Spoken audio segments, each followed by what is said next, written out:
Hello, welcome to my YouTube channel. ഇന്ന് നമ്മൾ ചെയ്യാൻ പോകുന്നത് സ്വീറ്റ് കോൺ സൂപ്പാണ്. അപ്പോൾ അതിന് എന്തൊക്കെ ഇൻഗ്രീഡിയൻസ് നോക്കാം. ആദ്യം തന്നെ 100 ഗ്രാം ചോളം എടുത്തിട്ടുണ്ട്.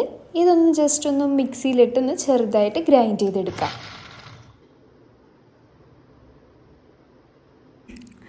ഇനി ഒരു പാൻ ചൂടാക്കിയിട്ട് അതിലേക്ക് 20 ഗ്രാം ബട്ടർ ഇടാം. ബട്ടറെല്ലാം നല്ലോണം മെൽറ്റായി കഴിഞ്ഞാൽ ഇതിലേക്ക് 2 അല്ലി വെളുത്തുള്ളി ചെറുതായി അരിഞ്ഞത്, ഒരു മീഡിയം സൈസുള്ള സവാള ചെറുതായി അരിഞ്ഞത് ഇട്ടിട്ട് നല്ലോണം ഒന്ന് വഴറ്റാം. ഇതിലേക്ക് ആവശ്യത്തിനുള്ള ഉപ്പും ചേർക്കാവുന്നതാണ്.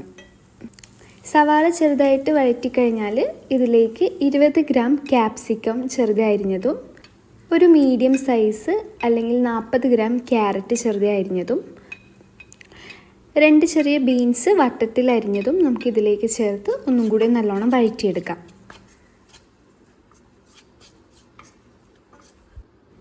ഒരു 5 മിനിറ്റ് വഴറ്റി കഴിഞ്ഞാൽ നേരത്തെ നമുക്ക് മിക്സിയിൽ ഗ്രൈൻഡ് ചെയ്ത് വെച്ചിരുന്ന സ്വീറ്റ് കോൺ ഇതിലേക്ക് ചേർത്ത് കൊടുക്കാം.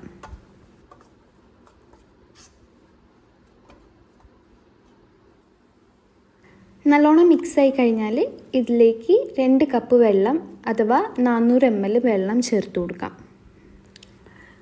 ഇതിൻ്റെ കൂടെ 1 ഗ്രാം കുരുമുളക് പൊടിയും പിന്നെ നേരത്തെ ചെറുതായി അരിഞ്ഞ് വെച്ച് സ്പ്രിംഗ് ഓണിയൻ 6 ഗ്രാമാണ് ഞാൻ എടുത്തേക്കുന്നത്, ഇതും കൂടി ഇട്ടിട്ട് ഒന്ന് മൂടി വെച്ച് തിളപ്പിക്കാം. നല്ലോണം തിളച്ച് കഴിയുമ്പോൾ ഇതിലേക്ക് 4 ഗ്രാം പഞ്ചസാരയും ചേർത്ത് കൊടുക്കാം. നല്ലോണം മിക്സ് ചെയ്ത് കഴിഞ്ഞാൽ ഇതിലേക്ക് 10 ഗ്രാം കോൺഫ്ലവറിൽ ഒരു 30 ഗ്രാം വെള്ളം ഇട്ട് നല്ലോണം മിക്സ് ചെയ്തിട്ട് ഇതിലേക്ക് ഒഴിച്ചു കൊടുക്കാം.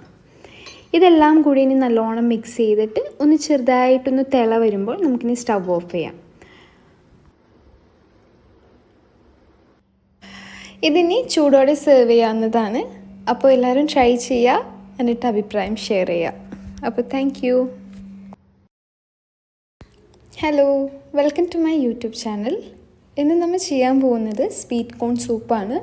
അപ്പോൾ അതിന് എന്തൊക്കെ ഇൻഗ്രീഡിയൻസ് നോക്കാം. ആദ്യം തന്നെ 100 ഗ്രാം ചോളം എടുത്തിട്ടുണ്ട്. ഇതൊന്ന് ജസ്റ്റ് ഒന്ന് മിക്സിയിലിട്ടൊന്ന് ചെറുതായിട്ട് ഗ്രൈൻഡ് ചെയ്തെടുക്കാം.